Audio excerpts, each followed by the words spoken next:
You've been played before. Not by a stranger. By someone you trusted completely. And the sick part? You had the evidence the entire time. You just kept explaining it away. That ends here. Because there are people who move through the world differently. They don't need everyone to like them. They don't need to raise their voice. They don't need to threaten you. And they don't need to hear someone lie before they recognize the lie. They notice the move before the move is finished. Marcus Aurelius understood something most people learn too late. The first thing you lose isn't control of the situation. It's control of your judgment about the situation. And once someone learns how your judgment works, they can start steering you without ever giving you an order. That's what these 8 ruthless lessons that make you brutally smart are about. Not colder, not paranoid, harder to fool, harder to pressure, harder to provoke, harder to control. And the 8th lesson is the one most people never learn. Because after you learn how to read everyone else, you'll have to discover how your own mind has been fooling you. Lesson 1. Stop listening to words. Study cost. I've always got your back. Good. Then stop listening. Watch. Because loyalty is easy when loyalty is free. Now imagine the same person has to choose. Stand beside you and lose the approval of people they desperately want to impress. Or stay quiet and keep their position. What do they choose? That's your answer. Not the speech. The sacrifice. Here is where most people get fooled. They judge character by what someone says when there's nothing to lose. That's useless. Ask a harder question.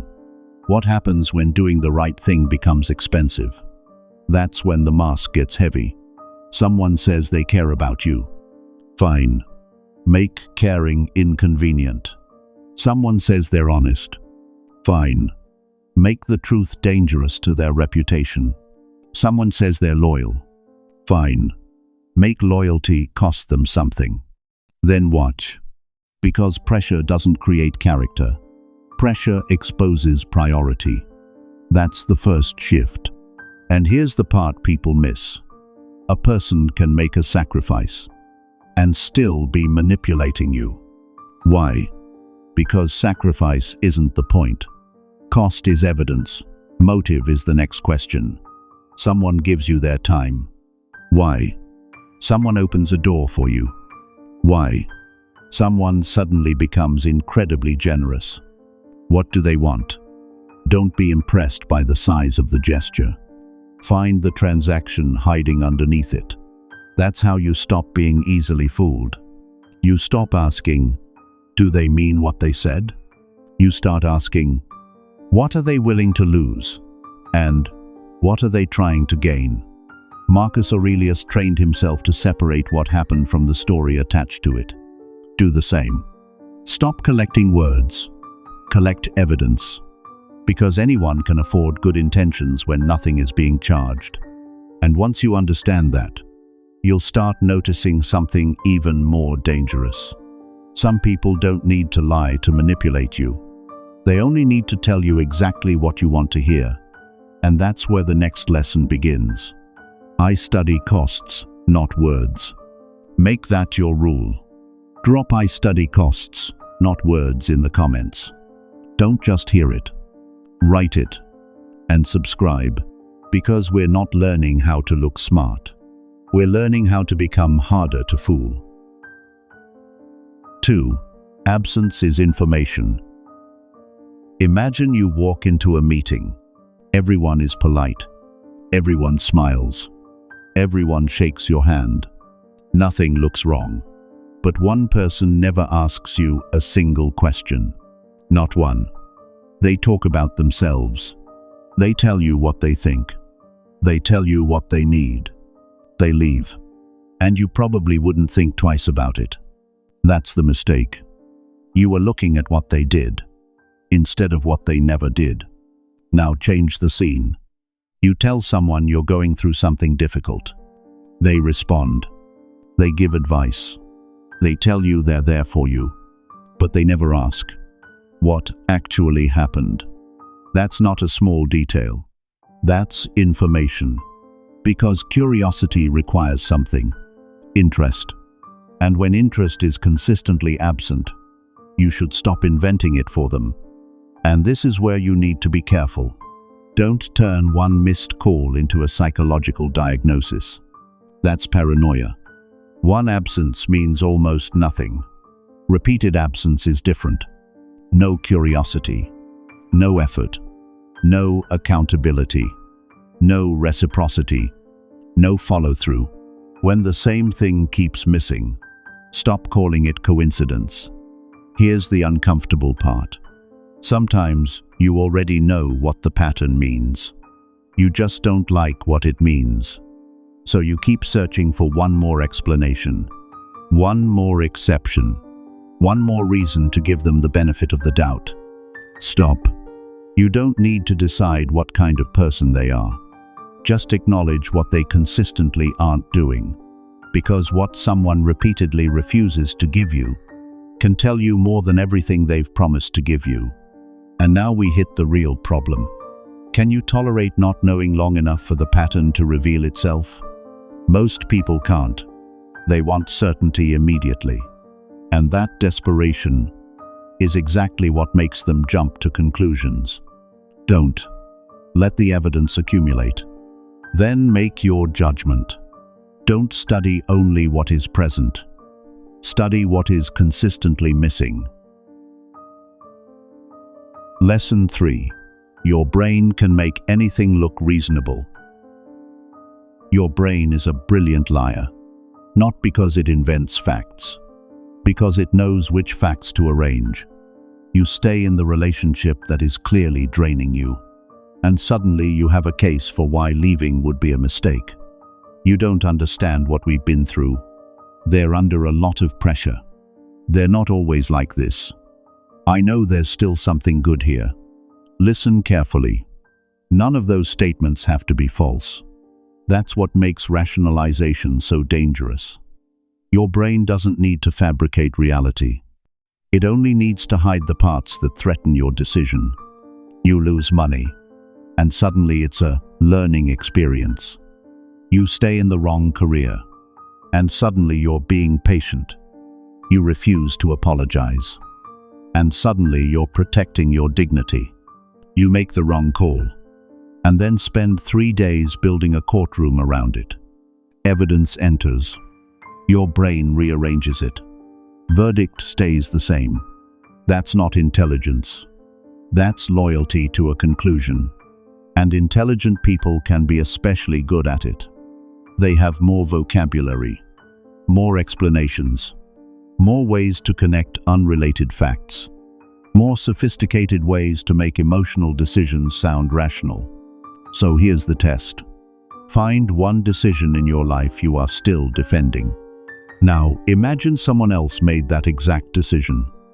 Same facts, same consequences, same excuses. Would you call it wisdom? Or would you call it fear dressed up as logic? That's where this gets uncomfortable. Because sometimes the smartest thing you can say isn't, "I was right." It's, "I built a very intelligent argument for something I desperately wanted to believe."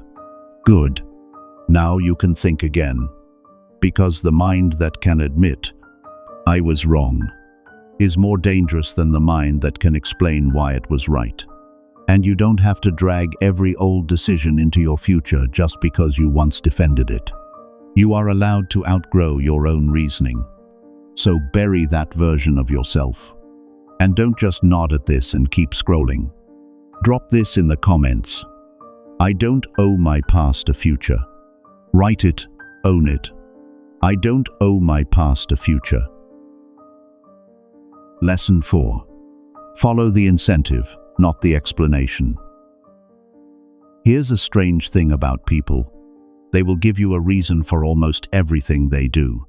And sometimes that reason is true. But here's the question that matters more. What does the behavior reward? Because you can spend 3 hours trying to understand why someone keeps creating drama.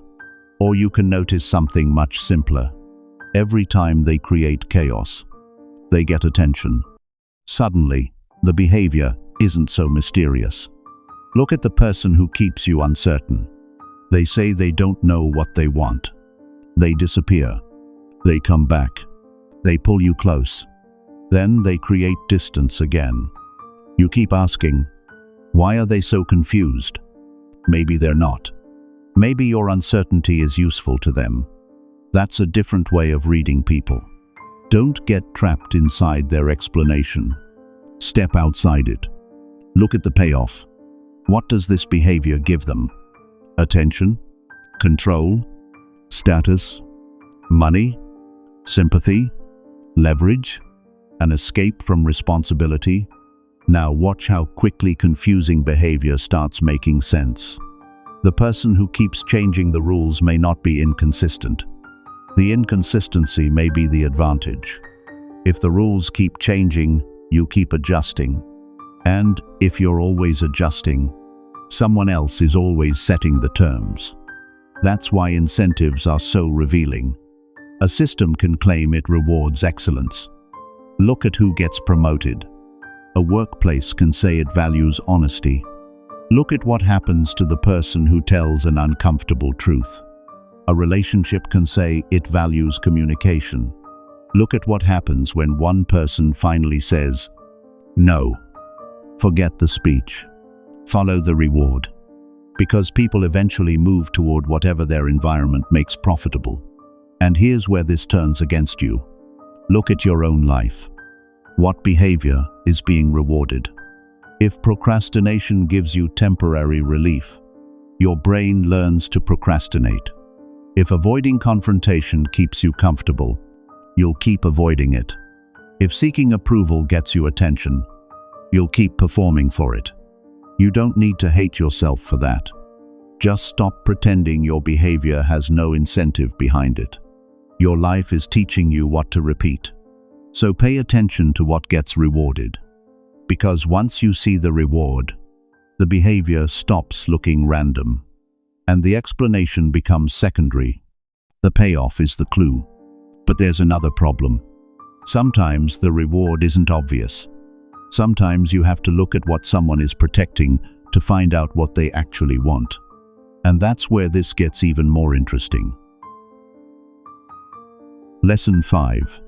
Your self-image will lie to you to stay alive. Say 3 things about yourself. I'm loyal. I'm independent. I don't tolerate disrespect. Feels good, doesn't it? Now let's ruin it. Imagine you're loyal. You've stayed with someone for years.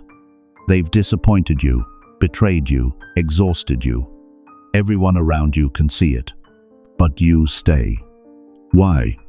Because leaving would mean admitting you were wrong. So you give it a better name. I don't give up on people. That's not always loyalty. Sometimes, that's your identity protecting itself. Here's where it gets ugly. You refuse help. I can handle it myself. Maybe. Or maybe independent is the respectable word you've given your fear of needing anyone. You hold a grudge. I don't let people get away with disrespect. Maybe. Or maybe you've built an entire identity around never being the one who backs down. You won't apologize.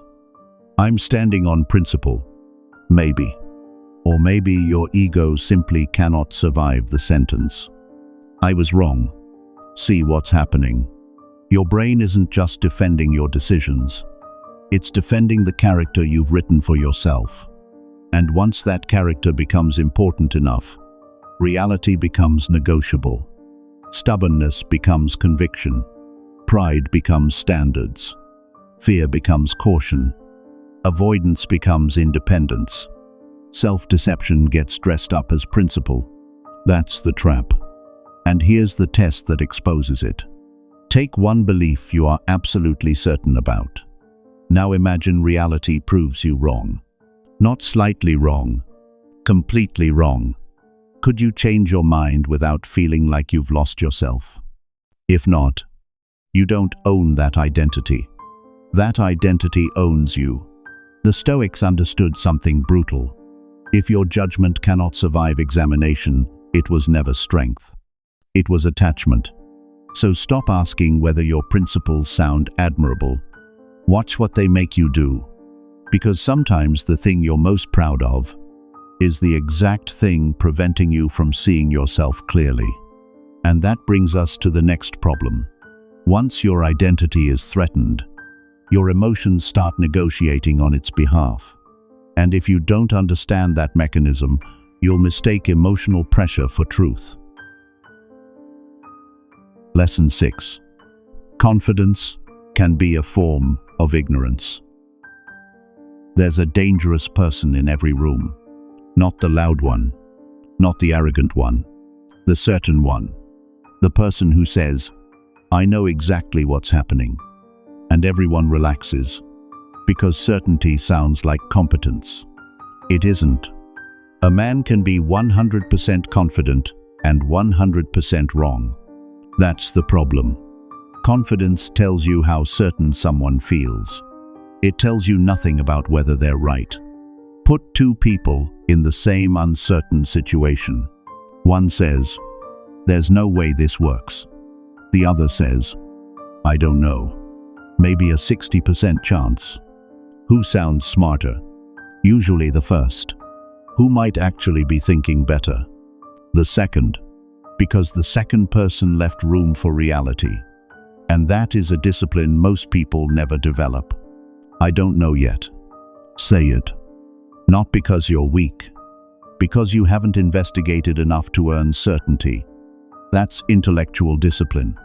Watch what happens when someone makes a confident prediction and reality disagrees. Do they update? Or do they immediately manufacture another explanation? That's your test. Because the moment you become certain about something you haven't investigated, you've stopped thinking. You're protecting a conclusion. And this applies to people too. You decide someone hates you. You decide they respect you. You decide they're jealous. You decide they love you.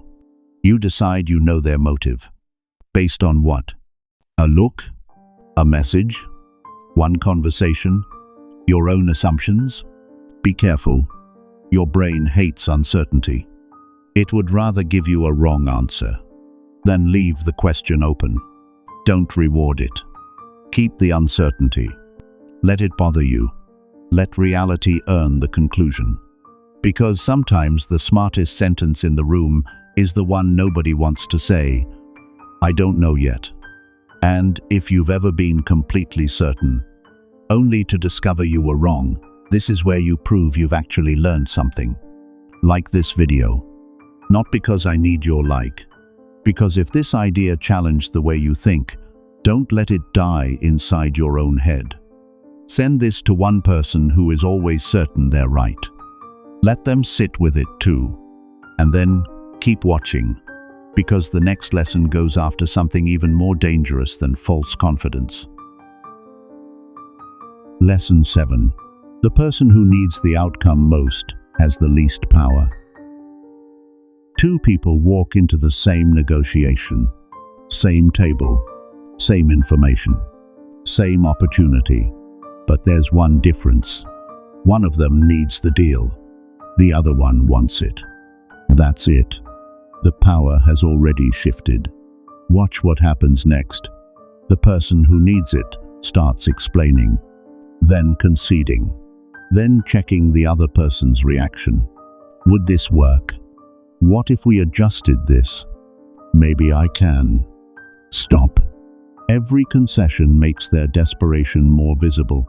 The other person doesn't have to dominate the room. They can simply wait. Because they know something the desperate person has forgotten.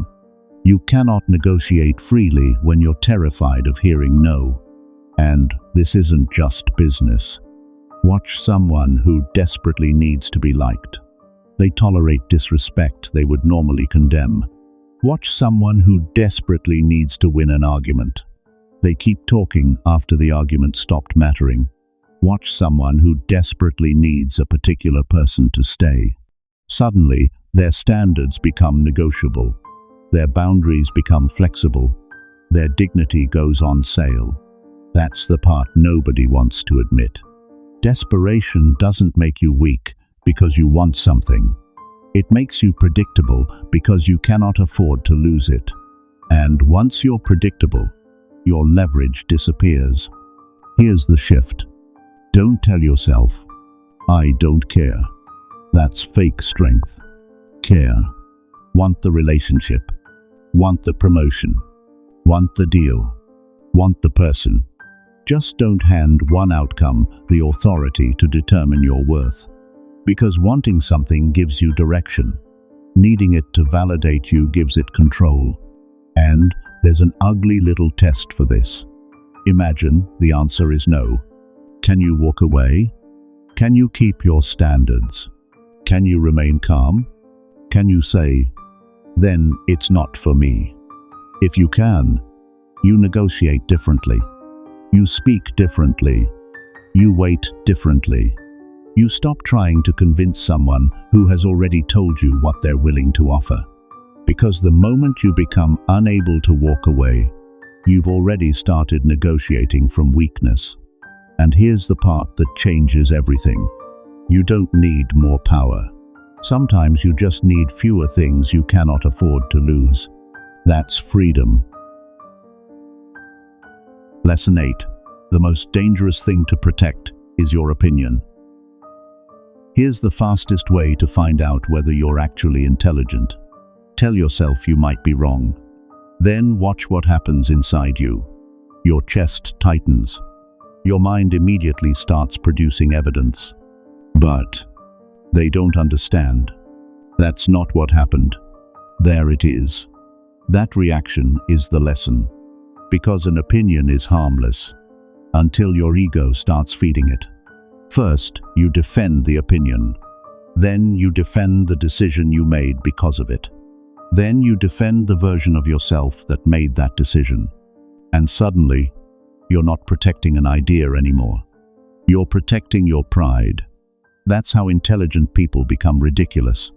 They can see 10 pieces of evidence against them and produce an 11th explanation for why all 10 don't count. That's not intelligence. That's intellectual survival. So let's make this uncomfortable. Take one opinion you would fight someone over. Politics, relationships, money, your career, someone you hate, someone you love. Now remove your ego from the room. What would reality have to show you before you changed your mind? A fact? A result? A pattern? A direct contradiction? Name it. Because if your answer is nothing, then congratulations. You've stopped thinking. You've built a cell and called it conviction. Here's the part most people get completely backwards. Being wrong isn't the dangerous thing. Refusing to update is. You can survive a wrong opinion. You can correct a bad decision. You can rebuild after a mistake. But if your ego won't let reality change your mind, reality eventually changes your life instead. That's the ruthless standard. Don't try to be the person who is always right. Be the person who can become right faster, update faster, admit it faster, correct course faster. Because the truly dangerous mind isn't the one that knows everything. It's the one that can kill its own opinion the moment reality proves it deserves to die. And now we've reached the part that ties all 8 lessons together. Because if you actually understood what we just covered, you should be looking at yourself very differently. By now, you should have noticed something uncomfortable. The biggest threat to your judgment isn't always another person. Sometimes, it's you. Your brain can build a beautiful explanation for a terrible decision. Your mind can turn coincidence into a pattern, then convince you the pattern is real. Your identity can make you defend things you should have abandoned. Confidence can make ignorance feel like certainty. An incentive can hide behind a perfectly reasonable explanation. Your environment can reward behavior you've convinced yourself you freely chose. And an opinion can become an ego with vocabulary. That's the real game. Not learning how to outsmart everyone around you. Learning how often your own mind can hand you a convincing lie and make you thank it for the explanation. That's why being brutally smart isn't about becoming colder. It isn't about becoming suspicious of everyone. It isn't about walking into every room looking for manipulation. That's amateur intelligence. Real intelligence is uglier, because sometimes the person you have to question is the person looking back at you. Your motives, your certainty, your excuses, your principles, your conclusions, your favorite version of yourself. Nothing gets immunity, and that's the standard. Because you don't become brutally smart when you learn how to outthink everyone else. You become brutally smart when you're finally willing to outthink yourself. That's harder. That's rarer. And frankly, that's dangerous.